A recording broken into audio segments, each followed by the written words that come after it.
Hello everyone. Today we are going to discuss how to troubleshoot port channel if port channel is not coming up. Before starting with port channel, I would like to discuss few things about port channels, like what is port channel.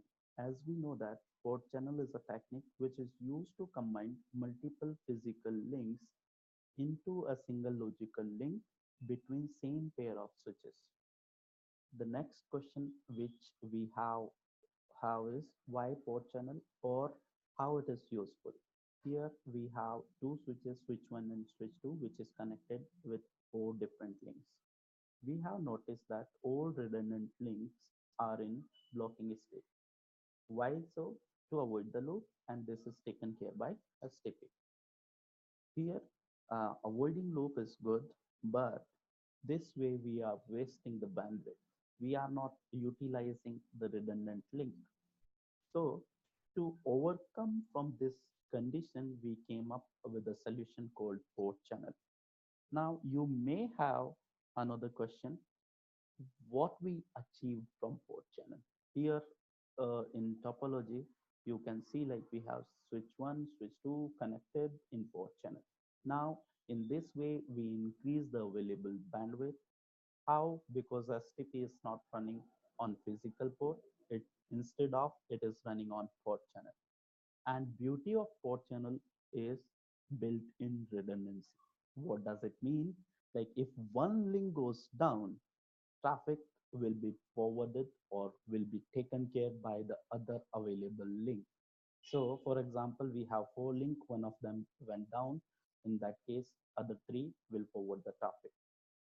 Okay, and this is transparent to user, and STP conversions will not be triggered because now STP is running on port channel, not on physical link.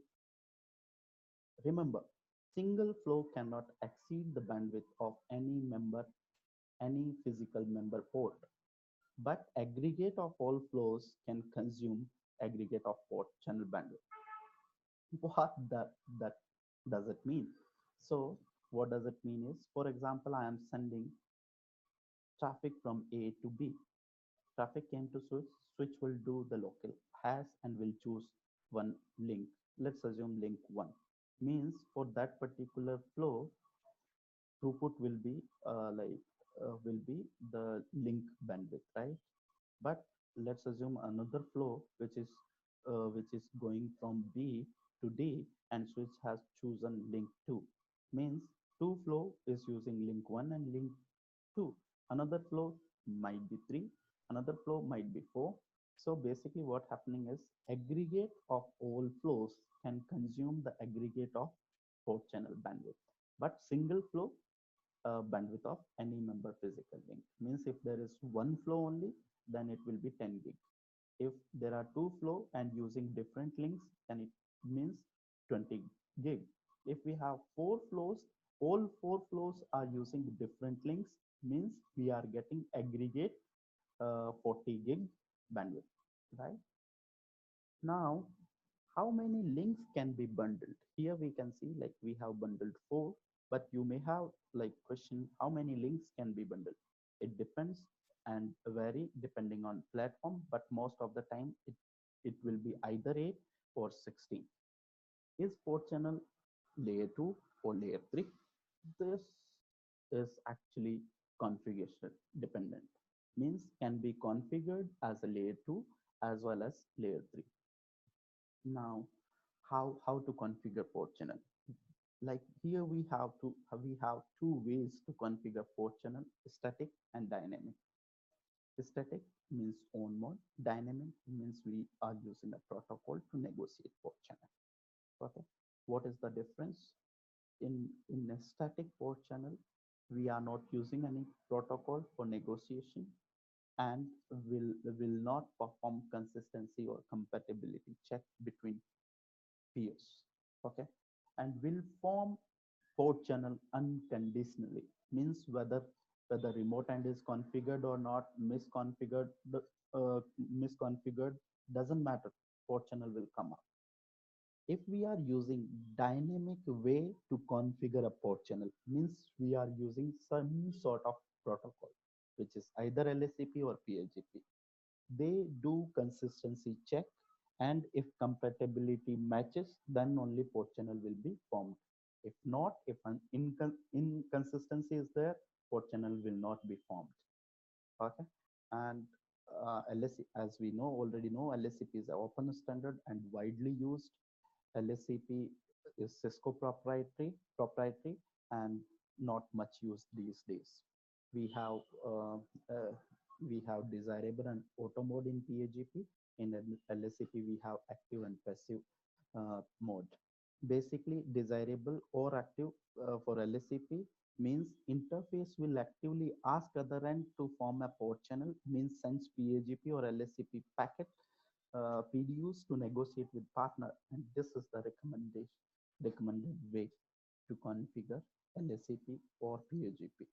Auto and desirable interface will passively wait for a other end to ask to become a port channel.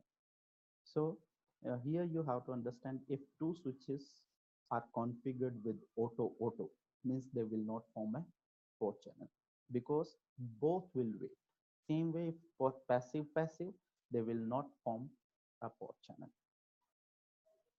Now, most of the time, whenever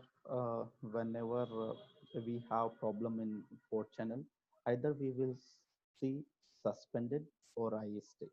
What does it mean? Suspended means we are not receiving LSCP videos, and port is in suspended state, physical port. I means port channel is down, but physical port will be up and working as an individual port. So how to troubleshoot this, and how we are going to forward further. So we have to make sure interfaces are identical at both the end. If you see like configuration looks identical, okay, and from your side it is looks fine, but remote and device owner is claiming that, like you can take an example where like remote and devices is not in your control, means like they will claim like problem is at your end, you will say problem at their end. How we will prove that? there is there is no problem at our end. To prove that, we have to check whether we are receiving LSCP PDUs from remote end or not. And we can use the command called show LSCP counter, show LSCP interface pipe include, ignore PDUs, net LSCP counter interface port channel as well, show LSCP interface Ethernet ID as well. Okay, and you can prove that we are not receiving LSCP PDUs. And we have to make sure like CPU utilization is normal, or if we have configured COP, whether we are seeing COP drop or not for LSCP. If that is the case, it might be problem at our end as well. If we are not receiving at all, means remote end problem. You have verified all those things, that like we are like receiving LSCP video, PDUs, and everything.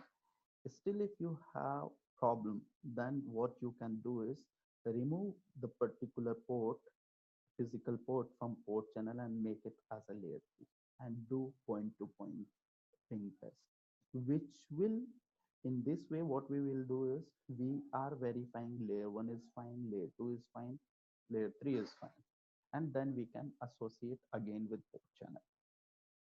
Okay, so here is a command output show LSCP interface, and you can see like port Ethernet 1 by 2 is individual, and 2 by 2 is in suspended, and in both cases we are sending LSCP PDUs, but we are not receiving LSCP PDUs, right? Received, sent, like that you can check. Now, why these two different, suspended and individual, even though, but like why, uh, like port channel is down because we are not receiving LSCP PDUs from remote end. But for one port it is showing individual, for another port it is showing suspended. Why? Why is it so? So to understand that, we have two commands. One is LSCP suspend individual.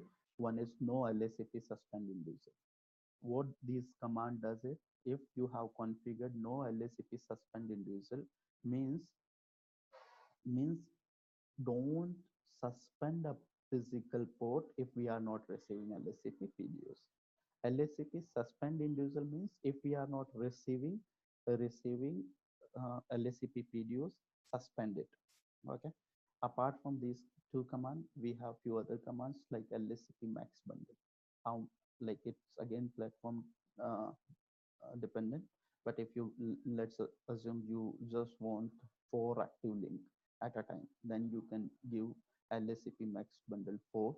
If you connect 8, 4 will be in port standby. Minimum link, minimum by default value is 1. To port channel will come up if one physical link is up, but if you want two has to be up, then you have to change LSCP minimum links to 2, right?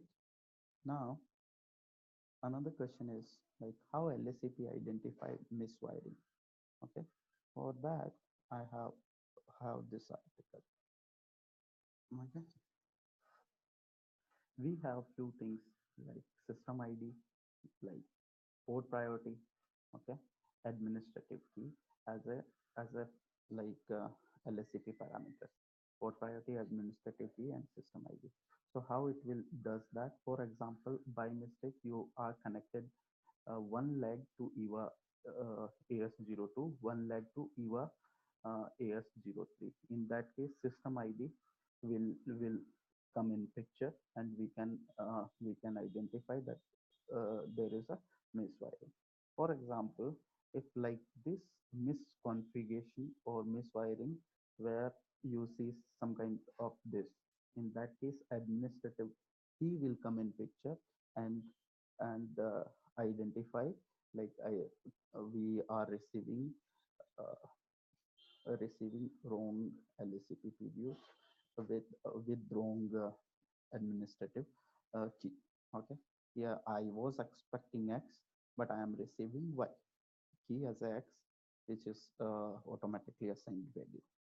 Okay, apart from that, I would like you to keep in mind whenever you are going to assign or allow a new VLAN over a port channel, it's always recommended to allow it on port channel, not on a physical link.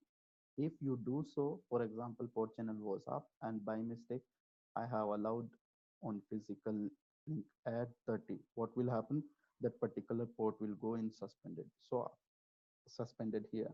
If I would have done for both, means I will lose the connectivity. So best recommended way is, if as soon as port channel is created, if you want to do any changes in encapsulation, VLAN, native VLAN, whatever it is, you have to do on under port channel. Speed duplex, we already know. This is what all about port channel. You may see the waiting state as well if you have configured auto or passive both the side, because both will be in waiting state and they are waiting other end to negotiate.